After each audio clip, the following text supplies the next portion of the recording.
Hello,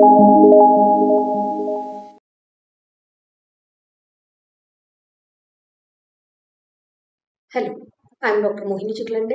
welcome to Kriya Sharir lecture series. आजच्या लेक्चरमध्ये आपण प्रकृती या टॉपिकबद्दल अभ्यास करणार आहोत. हा जो टॉपिक आहे क्रियाशारीर पेपर 1च्या सिलेबसमध्ये प्रकृती हा टॉपिक दिलेला आहे.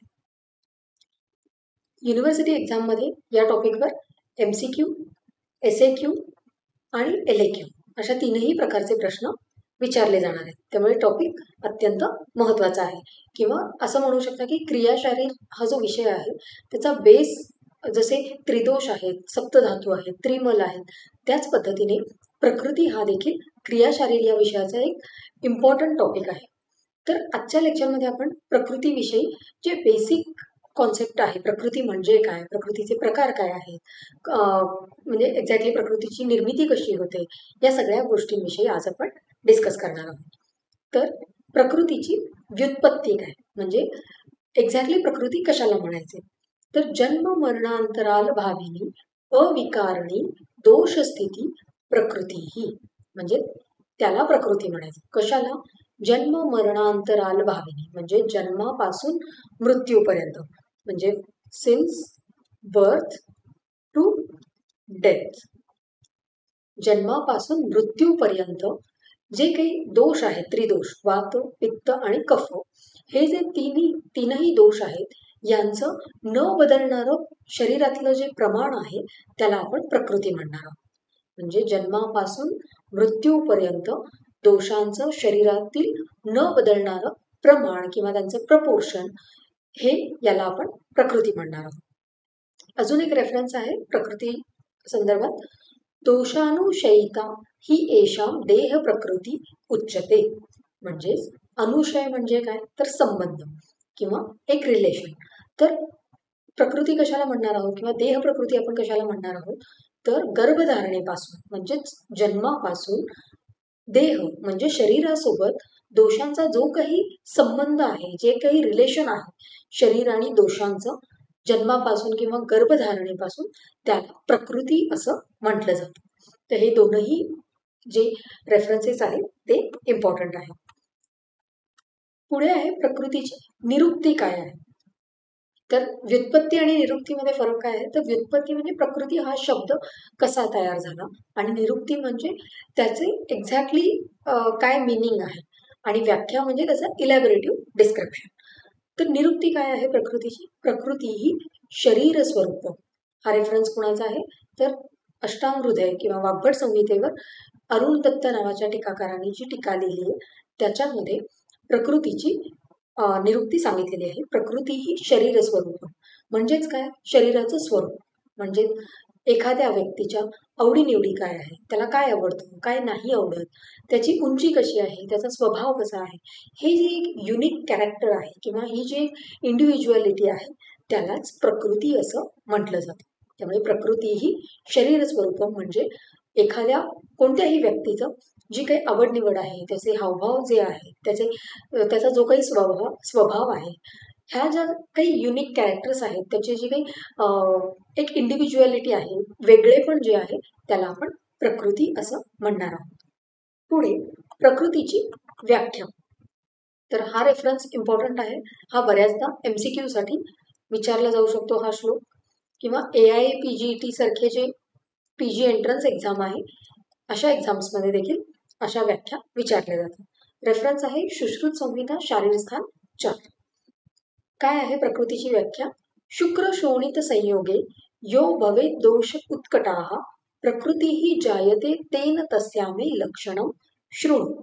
म्हणजेच प्रकृती ही जायते म्हणजे त्याला प्रकृती म्हणायला हवी, किंवा त्याला प्रकृती असं म्हणतात. कशाला, तर शुक्र शोणित संयोगी, शुक्र आणि शोणित संयोगाच्या वेळेस जेव्हा गर्भधारणा कशी होते, शुक्र आणि शोणित हे एकत्रित येतात आणि त्याच्यामध्ये नंतर आत्म्याचा प्रवेश होतो, आणि बाकी पंचमहाभूतांचे जे काही कार्य आहे हे सगळं तुम्ही शारीर रचनेमध्ये जेव्हा शरीर ही व्याख्या अभ्यासली असेल, किंवा गर्भ म्हणजे काय हे जेव्हा अभ्यासलं असेल, त्यावेळी तुम्ही एक्झॅक्टली गर्भ तयार कसा होतो हे सगळं बघितलं असेल.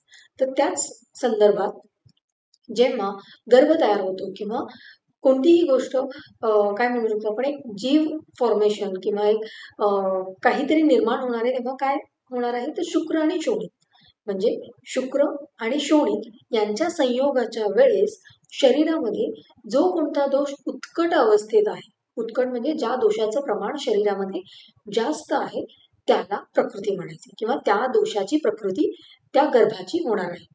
म्हणजे शुक्र शोणिताचा संयोग होत आहे आणि त्या वेळेला त्या शरीरामध्ये जो काही दोष उत्कट अवस्थेत आहे, म्हणजेच जो काही दोष जास्त प्रमाणात आहे, त्या प्रकृतीची किंवा त्या दोषाची प्रकृती त्या गर्भाची असणार आहे, हे आपल्याला लक्षात ठेवायचं.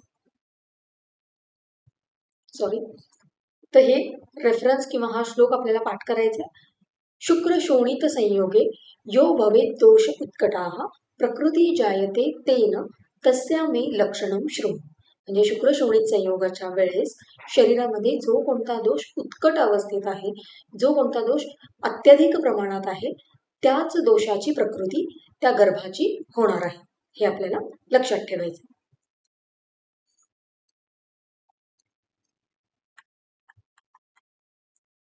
पुढे प्रकृतीस्थ दोषांचे अबाधा करतो.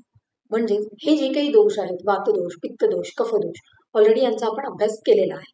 तर हे आपण प्रकृतीची व्याख्या बघत असताना बघितलं होतं की जो कोणता दोष उत्कट अवस्थेत आहे, म्हणजे वातदोष जास्त असेल तर वात प्रकृती होणार आहे त्या बाळाची, जर शरीरामध्ये पित्त दोषाचं प्रमाण जास्त असेल तर त्या गर्भाची किंवा त्या बाळाची प्रकृती पित्त प्रकृती असणार आहे. तर हे जे काही दोषांचं प्रमाण अधिक आहे, तर त्याने शरीराला काही त्रास होणार नाहीये का, त्याने गर्भाला किंवा त्या फिटसला काही त्रास होणार नाहीये का, तर त्याच्यासाठी एक रेफरन्स आलेला आहे. विषजातो यथा कीटो न विषेण विपद्यते तद्वत प्रकृतयो मर्त्यम शक्नुवंती न बाधितो. म्हणजेच ज्या प्रकारे कोणताही विषारी कीटक, पॉयझनस इन्सेक्ट, त्याच्या शरीरात असणाऱ्या विषाचा त्या इन्सेक्टला किंवा त्या कीटकाला त्रास होतो का, तर नाही. म्हणजे कोणताही पॉयझनस इन्सेक्ट किंवा पॉयझनस ॲनिमल त्याच्या शरीरामध्ये पॉयझन असणार आहे, म्हणूनच त्याला पॉयझनस म्हणतो, किंवा त्याच्या बाईटने आपल्याला विष बाधा होते आणि म्हणून आपण त्यांना त्या प्राण्यांना किंवा त्या कीटकांना विषारी कीटक किंवा विषारी प्राणी म्हणतो. तर असे जे प्राणी आहेत, विषारी प्राणी ज्यांच्या शरीरामध्ये विष आहे, त्या विषाचा त्या कीटकाला त्रास होतो का, नाही. त्याच पद्धतीने शरीरामध्ये जे काही दोषाची प्रकृती आहे, त्या वाढलेल्या दोषाचाही त्या गर्भाला किंवा त्या फिटसला कोणत्याही प्रकारचा त्रास होत नाही. कारण ऑब्वियस आहे, आतापर्यंत आपण दोष हे शिकलेलो आहोत, तर आपल्याला माहिती की दोष वाढले की शरीरामध्ये त्याचा परिणाम दिसून येतो, लक्षणं दिसू लागतात. तर इथे तर आपण प्रकृतीची व्याख्या बघत असतानाच बघितलं की ज्या दोषाचं उत्कट अवस्था आहे किंवा जो दोष अधिक प्रमाणात आहे त्या दोषाची प्रकृती होणार. तर मग या दोषांचा शरीरावर काही परिणाम होणार नाहीये का, गर्भावर काही परिणाम होणार नाहीये का, तर असा जेव्हा प्रश्न पडतो किंवा अशी जेव्हा शंका येते तेव्हा हा रेफरन्स आपल्याला लक्षात ठेवायचा की ज्या पद्धतीने विषारी कीटकाच्या शरीरातील विष हे त्या कीटकासाठी हानिकारक नाहीये किंवा त्याला त्रास देणारं नाहीये, त्याच पद्धतीने ज्या काही दोषाची प्रकृती आहे त्या दोषाचा त्या गर्भाला किंवा त्या फिटसला अजिबात त्रास होणार नाही. पुढचा पॉइंट आहे तो म्हणजे प्रकृती निर्माणकर भाव.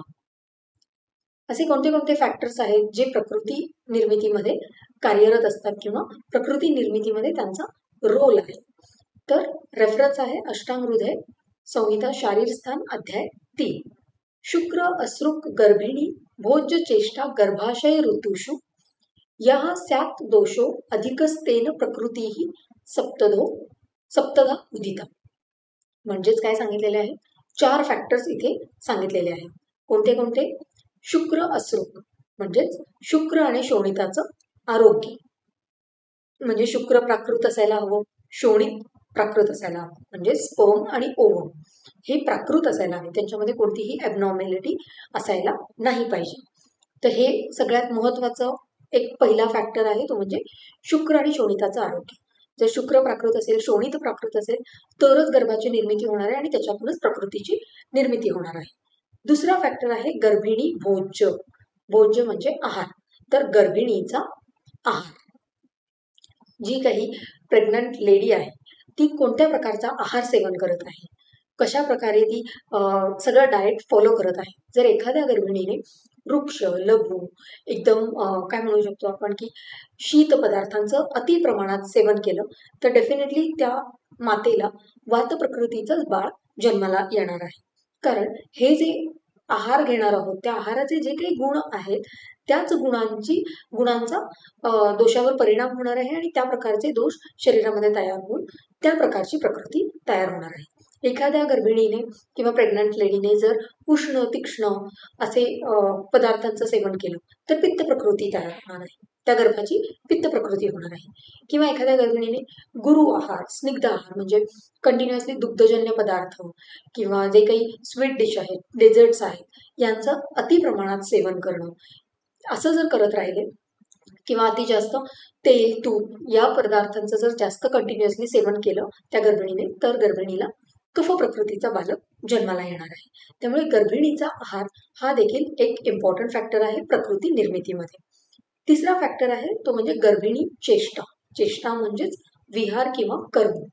तर गर्भिणी ज्या प्रकारचे कार्य करणार आहे, ज्या प्रकारची तिची कर्म असणार आहेत त्या पद्धतीनेच बाळाची प्रकृती ठरणार आहे. म्हणजे एखाद्या सपोज गर्भिणीने आत्ताच्या मॉडर्न वर्ल्डमधलं जर आपण एक्झाम्पल घ्यायचं ठरवलं तर जे वर्किंग वुमन आहेत ते स्वतः ड्राईव्ह करून ऑफिसला जात असतील, म्हणजे 2 व्हीलर असेल, 4 व्हीलर असेल तर कंटिन्युअस ड्रायव्हिंग हे कारण आहे वातदोष वाढवण्याचे किंवा वातदोषासाठी हे एक रिस्पॉन्सिबल फॅक्टर आहे जे आपण ऑलरेडी वातदोषांच्या वृद्धिक्षय लक्षणामध्ये बघितलं होतं. तर हे वाहन चालवणे किंवा ड्रायव्हिंग फोर्स हे जे आहे तर हे वातदोषाची निर्मिती करणार आहे. आणि अशा गर्भिणीने म्हणजे एखाद्या प्रेग्नंट लेडीने जर पूर्ण 9 महिने ड्रायव्हिंग करून ऑफिसला जात असेल किंवा काही कारणाने प्रवास घडत असेल वारंवार किंवा एखादी गर्भिणी आहे की जी जास्त वॉक करत असेल, अति प्रमाणात व्यायाम करत असेल तर या सगळ्या गोष्टींचा परिणाम हा गर्भावर होणार आहे आणि त्यामुळे त्या गर्भाची प्रकृती ही त्या अकॉर्डिंग बनणार आहे. जर जास्त वाहन चालवत असेल, जास्त प्रमाणात वॉक करत असेल तर गर्भाची प्रकृती ही वात प्रकृती असणार आहे. जर सपोज एखादी प्रेग्नंट लेडी आहे जी थ्रूआउट द प्रेग्नन्सी एकदम क्रोधी होत असेल, म्हणजे जास्त अँगर इश्यूज असतील, जास्त चिडचिड करत असेल तर अशा वेळेला पित्तदोषाचा प्रकोप त्या गर्भिणीच्या शरीरामध्ये होणार आहे आणि त्यामुळे गर्भाची जी काही प्रकृती आहे ती पित्तदोषाची होणार आहे. तर हे गर्भिणीचा जसा आहार महत्वाचा आहे त्याच पद्धतीने गर्भिणीचा विहार म्हणजे ती जी काही कार्य करणार आहे ते देखील गर्भाची प्रकृती डिसाईड होताना इम्पॉर्टंट रोल प्ले करणार आहे. चौथा आणि शेवटचा फॅक्टर आहे प्रकृती निर्मितीमध्ये तो म्हणजे गर्भाशय ऋतू म्हणजेच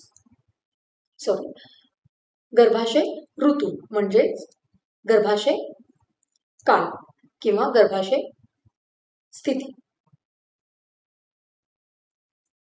तर गर्भाशय काल म्हणजे काय, तर कोणत्या काळामध्ये गर्भधारणा झालेली आहे किंवा कोणत्या काय म्हणू शकतो आदान काल आणि विसर्ग काल असे 2 बेसिक प्रकार पडतात.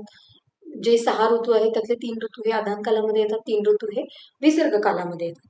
तर या कालापैकी कोणत्या कालामध्ये गर्भधारणा झालेली आहे किंवा ज्या पद्धतीने आपण क्रियाकाल बघितलं लास्ट लेक्चरमध्ये तर प्रत्येक ऋतूनुसार दोषांचं चय, प्रकोप, प्रसर अवस्था दिलेली आहे. तर त्या पद्धतीने 6 जे काही षटऋतू आहेत त्या ऋतूपैकी कोणत्या ऋतूमध्ये गर्भाची धारणा झालेली आहे किंवा गर्भधारणा झालेली आहे त्यानुसार गर्भाची प्रकृती ठरणार. म्हणजे जर शरद ऋतूमध्ये गर्भधारणा झालेली असेल तर शरद ऋतू हा पित्त प्रकोपाचा काळ आहे, तर तिथे पित्त प्रकृती गर्भाची होणे हे अपेक्षित आहे. किंवा जर वर्षा ऋतूमध्ये गर्भधारणा झालेली असेल तर गर्भाची प्रकृती प्रोबॅबली वात प्रकृती असेल. किंवा जर वसंत ऋतूमध्ये गर्भधारणा झालेली असेल तर कफ दोषाचा प्रकोप काल हा वसंत ऋतू सांगितलेला आहे. त्यामुळे अशा वेळी जर वसंत ऋतूमध्ये गर्भधारणा झाली तर गर्भाची प्रकृती ही कफ प्रकृती असू शकते. तर हे जे काही ऋतूकाल म्हणजेच गर्भाशय काल जे आहे की ज्या ह्याच्यामध्ये ज्या सीझनमध्ये ज्या ऋतूमध्ये गर्भधारणा झालेली आहे त्याचा देखील इम्पॉर्टंट रोल हा प्रकृती निर्माणमध्ये आहे. तर अशा पद्धतीने 4 पॉइंट्स आहेत किंवा 4 फॅक्टर्स आहेत ज्याने प्रकृती निर्मिती होते.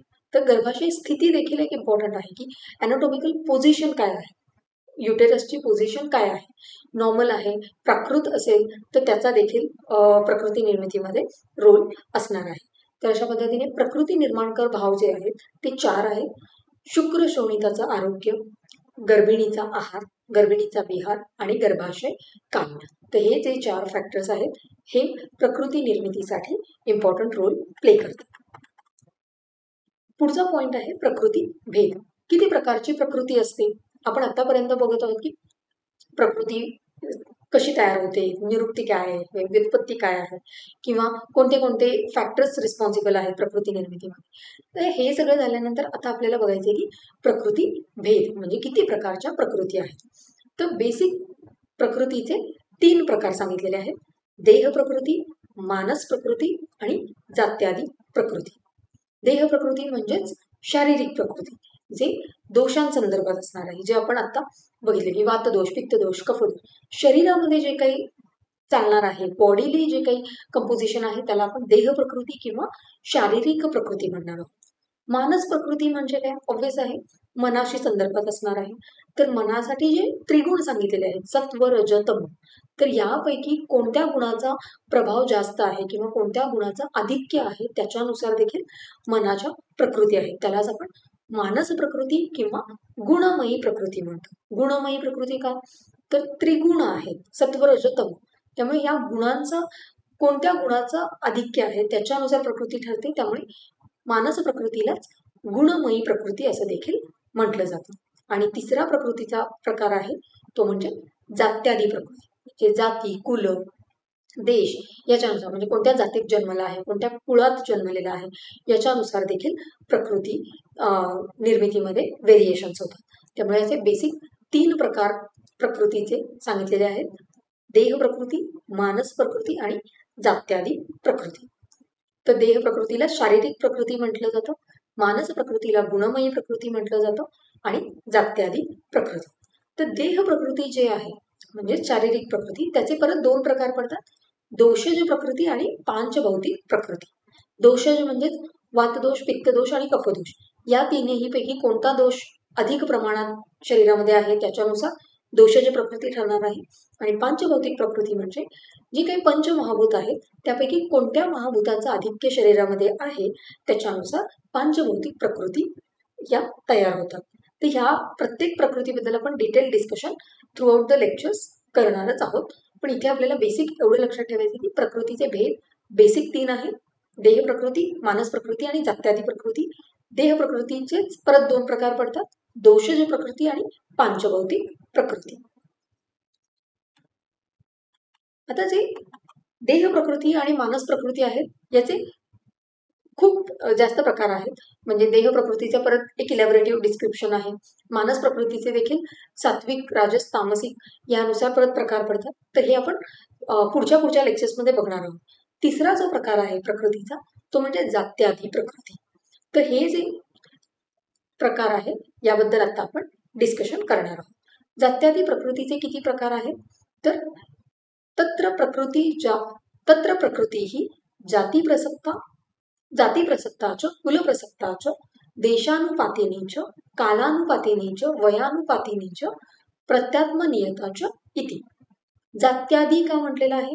तर जाती प्रसक्ता म्हणजे तत्र प्रकृतीचे हे प्रकार आहेत जाती प्रसक्ता. तर जाती प्रसक्ता प्रकृती ही पहिली असल्या कारणाने पहिल्याच प्रकारानुसार या प्रकृतीच्या भेदाला नाव दिलेलं आहे की जात्यादी प्रकृती.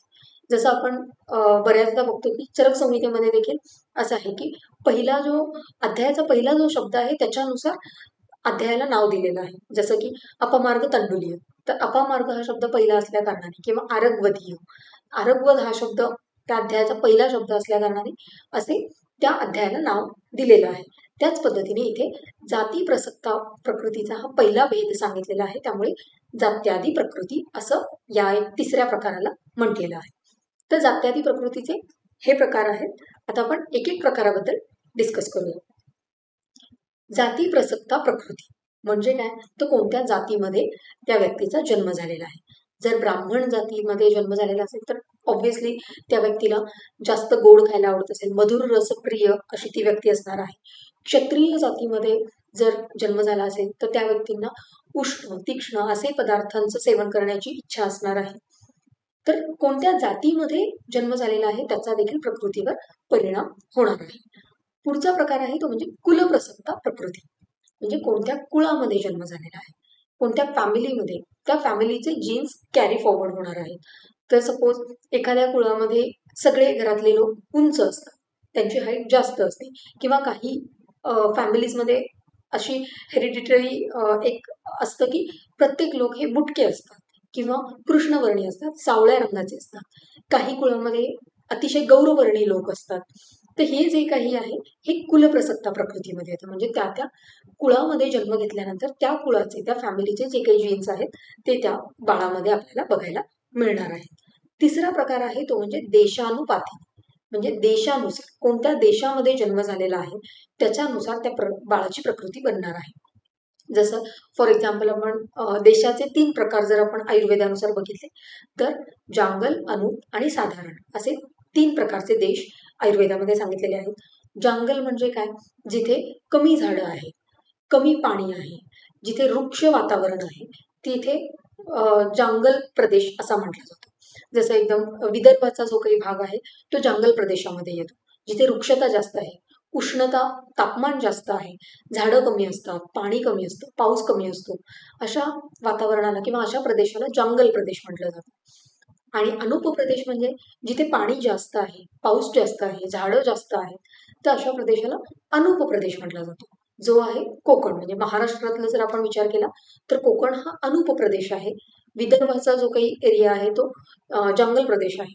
आणि साधारण म्हणजे दोन्हीचा बॅलन्स ठेवणारा. म्हणजे जास्त ऊन पण नाही, जास्त पाऊस पण नाही, जास्त काही असं कोणतंही एक्स्ट्रीम नाहीये वेदर.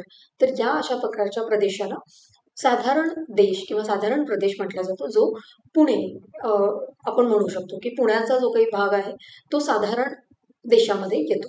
तर या देशांचा प्रकृतीवर काय परिणाम होणार आहे? तर ऑब्व्हियसली विदर्भात राहणारे जे काही लोक आहेत किंवा इथे जन्मणारे जे काही बालक आहेत, जे काही धारणा या एरियामध्ये होणार आहे विदर्भाच्या, तर या ठिकाणी वृक्षता जास्त असल्या कारणाने ऑब्व्हियसली तिथल्या व्यक्तींची मॅक्सिमम ही वात प्रकृती असणार आहे. कारण वृक्षता वातावरणात आहे. देश म्हणजे काय तर लोकेशन किंवा प्रदेश. तर तिकडे वृक्षता असल्या कारणाने वात प्रकृती हे प्रिडॉमिनंटली आपल्याला विदर्भाच्या एरियामध्ये बघायला मिळणार आहे. आणि अनुप्रदेश जो आहे कोकणचा जो काही प्रदेश आहे तर तिथे अनुप म्हणजे पाऊस जास्त आहे, तर तिथे कफदोषाचं प्रमाण जास्त असणार आहे. पाऊस जास्त आहे, तिकडे झाडी जास्त आहेत, किंवा एक स्निग्धता आहे तिथे वातावरणामध्ये. तर तिथे कफदोषाचं प्रमाण असल्या कारणाने जास्त असल्या कारणाने तिथल्या व्यक्तींमध्ये आपल्याला कफ प्रकृती ही जास्त प्रिडॉमिनंटली बघायला मिळणार आहे. आणि जे काही असे प्रदेश आहे की जिथे उष्ण तीक्ष्ण जास्त प्रमाणात हे करता येतात किंवा काय म्हणू शकतो आपण की जिथे जास्त पद्धतीने एक उष्णता आहे, तर विदर्भाचाच जो भाग आहे किंवा मराठवाड्यासारखा जो एरिया आहे तर तिथे पित्त प्रकृतीचे लोक आपल्याला कदाचित जास्त बघायला मिळू शकतात. त्यामुळे हे देशानुसार ठरणार आहे की कोणत्या देशामध्ये त्या व्यक्तीचा जन्म झालेला आहे. तर ज्या देशामध्ये जन्म झालेला आहे त्याच्या अकॉर्डिंग त्या व्यक्तीची प्रकृती ही बनणार आहे. ज्या पद्धतीने कोणत्या जातीत जन्म झाला, कोणत्या कुळात जन्म झालेला आहे, त्याच पद्धतीने कोणत्या देशात जन्म झालेला आहे, कोणत्या एरियामध्ये जन्म झालेला आहे, हा देखील एक इम्पॉर्टंट फॅक्टर आहे. चौथा प्रकार आहे जात्यादी प्रकृतीमध्ये, तो म्हणजे कालानुपाती. जे आपण ऑलरेडी बघितलं होतं की प्रकृती निर्माणकर भावामध्ये आपण बघितलं की गर्भाशय काल किंवा कोणत्या कालामध्ये गर्भधारणा झालेली आहे. तर जे आपण क्रियाकाल बघितले होते, संचय प्रकोप प्रसर, प्रत्येक दोषांचे ऋतूनुसार संचय प्रकोप प्रसर अवस्था आहे. जर शरद ऋतूमध्ये गर्भधारणा झाली असेल तर तिथे पित्त दोषाचा प्रकोप असणार आहे. त्यामुळे गर्भाची प्रकृती ही पित्त प्रकृती असण्याची जास्त शक्यता आहे. त्यामुळे कोणत्या काळात जन्म झालेला आहे. मग आदानकाल विसर्गकाल हे देखील आपण म्हणू शकतो की आदान कालामध्ये काही वृक्षता असणार आहे, तर तिथे वात प्रकृतीचं प्रमाण कदाचित जास्त असेल. विसर्ग कालामध्ये कफ दोष जरा वाढलेला असणार आहे, त्यामुळे तिथे कदाचित कफ प्रकृतीची बालकं जन्माला येऊ शकतात. त्यामुळे कोणत्या काळामध्ये गर्भधारणा झालेली आहे, कन्सीव्ह कोणत्या काळामध्ये केलेला आहे, यावरून देखील प्रकृती ठरणार आहे. पुढचा प्रकार आहे तो म्हणजे वयानुपातिनी प्रकृती. म्हणजे वयानुसार. तर ऑब्व्हियस आहे बाल्यावस्था जी आहे ती कफदोषासाठी, कफदोषाचं आधिक्य बाल्यावस्थेमध्ये आहे, तारुण्यावस्थेमध्ये पित्तदोषाचं आधिक्य आहे आणि वार्धक्यावस्था म्हणजे वृद्धावस्थामध्ये वातदोषाचं प्रमाण जास्त सांगितलेलं आहे. पण याच्यामध्ये आता आपल्याला प्रकृतीचा कसा रेफरन्स लावणार आहोत आपण. सपोज जर बाळाची प्रकृती ही वात प्रकृती असेल, तर बाल्यावस्थेमध्ये कफदोषाचं जरी प्रमाण जास्त असेल तरी वात प्रकृतीच्या बाळाची ग्रोथ जी आहे ती कफ प्रकृतीच्या बाळाच्या ग्रोथपेक्षा कम्पॅरेटिव्हली कमी असणार आहे. म्हणजे ते बाळ कदाचित तेवढं हेल्दी नसेल, चबी नसेल, तर हे प्रकृतीचा फॅक्टर आहे. किंवा असं म्हणू शकतो आपण की ज्यांची वात प्रकृती आहे त्यांचे वृद्धावस्थेमध्ये त्यांचे दात लवकर पडणार आहेत, त्यांचे केस लवकर पांढरे होणार आहेत, किंवा त्यांचे केस लवकर गळायला लागणार आहेत, ऐकायला कमी यायला लागणार आहे. तर हे जे आहे हे कफ प्रकृतीच्या व्यक्तीपेक्षा वात प्रकृतीच्या व्यक्तीमध्ये हे जे वार्धक्य किंवा वृद्धावस्थेतली जी काही लक्षणं आहेत ही वात प्रकृतीच्या व्यक्तीमध्ये जास्त लवकर दिसायला सुरुवात होणार आहे. तर हे जे आहे हे वयानुसार येणार आहे. म्हणजे कोणत्या वयामध्ये जे असलं पाहिजे, प्राकृत जे आहे की बाल्यावस्थेमध्ये कफदोषाचं प्रमाण आहे जास्त आहे, तारुण्यावस्थेमध्ये पित्तदोषाचं आधिक्य आहे आणि वृद्धावस्थेमध्ये वातदोषाचं आधिक्य आहे. पण ज्यांची प्रकृती, त्या बालकाची प्रकृती किंवा त्या व्यक्तीची प्रकृती जी आहे त्याच्यानुसार आपल्याला ती लक्षणं बघायला मिळणार. म्हणजे जर वात प्रकृतीचे आजोबा आणि कफ प्रकृतीचे आजोबा असे जर कम्पेअर केलं तुम्ही, तर वात प्रकृतीच्या आजोबांचे दात लवकर पडणार आहेत कम्पेअर्ड टू कफ प्रकृती, कारण त्यांच्यामध्ये ती लक्षणं, ते चेंजेस पटापट होणार आहेत. आणि त्याच पद्धतीने वात प्रकृतीचं लहान मूल आणि कफ प्रकृतीचं लहान मूल, तर वात प्रकृतीच्या त्या बालकामध्ये ग्रोथ तेवढी आपल्याला दिसणार नाहीये कम्पेअर्ड टू कफ प्रकृती, कारण कफ प्रकृतीच्या बालकामध्ये ऑलरेडी वय लहान असल्या कारणाने कफदोषाचं आधिक्य आहे, प्रकृती देखील कफ आहे, त्यामुळे त्या बालकामध्ये आपल्याला ग्रोथ किंवा एक काय म्हणू शकतो, जी काही धातू तयार होण्याची क्षमता आहे किंवा जी काही स्पीड आहे, जे काही काळ लागणार आहे एकदम व्यवस्थित धातू निर्मितीसाठी, तो कफ प्रकृतीच्या व्यक्तीमध्ये किंवा कफ प्रकृतीच्या बालकामध्ये लवकर होणार आहे. तर अशा पद्धतीने वयाचा देखील एक इम्पॉर्टंट फॅक्टर प्रकृतीमध्ये काउंट केला जातो. आणि शेवटचे जात्यादी प्रकृतीचा भेद आहे तो म्हणजे प्रत्यात्मनियत प्रकृती. प्रत्यात्मनियत म्हणजे काय, तर प्रत्येकाची एक इंडिव्हिज्युअल आयडेंटिटी, जे आपण प्रकृतीचे निरुक्ती बघत असताना बघितलं की प्रकृती ही शरीर स्वरूप, म्हणजे प्रत्येकाच्या आवडीनिवडी वेगळ्या आहेत, प्रत्येकाचे स्वभाव वेगळे आहेत, प्रत्येकाची शरीराची ठेवण वेगळी आहे. कोणी बारीक आहे, कोणी थोडंसं हेल्दी आहे, कोणी गौरवर्णी आहे म्हणजे कोणी फेअर आहे, कोणी सावळा आहे, कोणाचे दात वेडेवाकडे आहेत, कोणाचे दात एकदम सरळ आहेत. तर ही जे काही प्रत्येकाची एक इंडिव्हिज्युअलिटी आहे किंवा प्रत्येकाचं जे काही एक युनिक कॅरेक्टर आहे, हे जे आहे यालाच आपण प्रत्यात्मनियत प्रकृती म्हणणार आहोत. म्हणजे एक स्पेसिफिक कॅरेक्टर, त्या व्यक्तीचं जे काही वेगळेपण आहे, त्या व्यक्तीचे जे युनिक आयडेंटिटी आहे त्याला आपण प्रत्यात्मनियत प्रकृती असं म्हणणार आहोत. तर हे जात्यादी प्रकृतीचे भेद आहेत. जातीप्रसक्ता, कुलप्रसक्ता, देशानुपातीनी, कालानुपातीनी, वयानुपातीनी आणि प्रत्यात्मनियत. तर आजच्या लेक्चरमध्ये आपण प्रकृती हा जो एक महत्त्वाचा टॉपिक आहे, ज्याच्यावर युनिव्हर्सिटी एक्झाममध्ये MCQ, SCQ आणि LAQ असे तीनही प्रकारचे प्रश्न विचारले जाणार आहेत. तर या टॉपिकबद्दल आज आपण डिस्कशन केलेलं आहे. तर बेसिक जे कॉन्सेप्ट्स आहेत किंवा बेसिक जे पॉईंट्स आहेत प्रकृती संदर्भात, की व्युत्पत्ती काय, निरुक्ती काय, व्याख्या काय, मग त्याचे भेद काय आहेत किंवा मग जात्यादी प्रकृती म्हणजे काय, या सगळ्या विषयी आज आपण माहिती घेतलेली आहे. तर या टॉपिकवर या लेक्चरमध्ये जे काही श्लोक आपण वाचलेले आहेत हे MCQ पॉईंट ऑफ व्ह्यूने इम्पॉर्टंट आहेत. SAQ साठी जर प्रश्न विचारला तर तुम्ही हे श्लोक लिहू शकता. ओरल एक्झामसाठी हे श्लोक तुम्हाला विचारले जाऊ शकतात.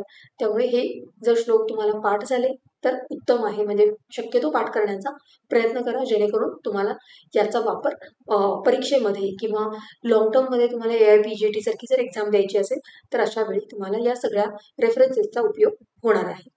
तर आज आपण प्रकृतीचा बेसिक जो एक पॉईंट्स आहेत किंवा आढावा जो म्हणतो आपण तो घेतलेला आहे. पुढच्या लेक्चरमध्ये आपण प्रकृतीचा पुढचा जो एक फॅक्टर आहे की दोषज प्रकृती म्हणजे काय, देह प्रकृती म्हणजे काय, याच्याबद्दल अभ्यास करणार आहोत. धन्यवाद.